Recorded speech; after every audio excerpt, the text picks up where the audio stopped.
ठाकरेंच्या शिवसेनेचे नेते आमदार सुनील प्रभू आपल्यासोबत आहे। आपण त्यांच्याकडून जाणून घेणार आहे। आज सर्वपक्षीय बैठक आहे मराठा आणि ओबीसी आरक्षणासंदर्भात। काय वाटतं तुम्हाला, नक्की तोडगा निघेल का? खूप दिवस झाले प्रलंबित प्रश्न आहे मराठा आरक्षणावर। आमचं असं म्हणणं आहे, सरकार जो निर्णय घेईल त्या निर्णयामध्ये त्याने ओबीसीवरती आणि मराठ्यांवरती अन्याय करू नये।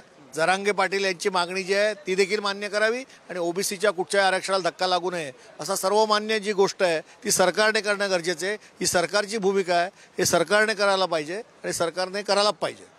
वीज दरामध्ये वाढ करण्यात आली आहे। वीज बिल देयकामध्ये 30% वाढवण्यात आली आहे।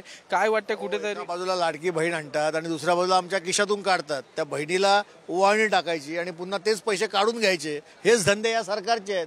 हे सरकार कसं फसवं आहे हे आता लोकांना कळू लागले। विधान परिषदेची निवडणूक आहे।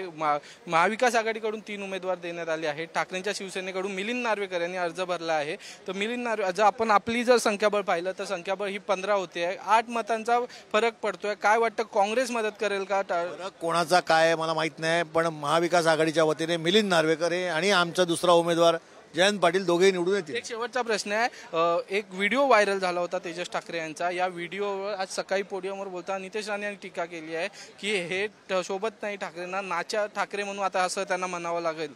अरे नितेश राणेने ठाकरेंवरती बोलावं, त्यांची योग्यता तरी आहे का?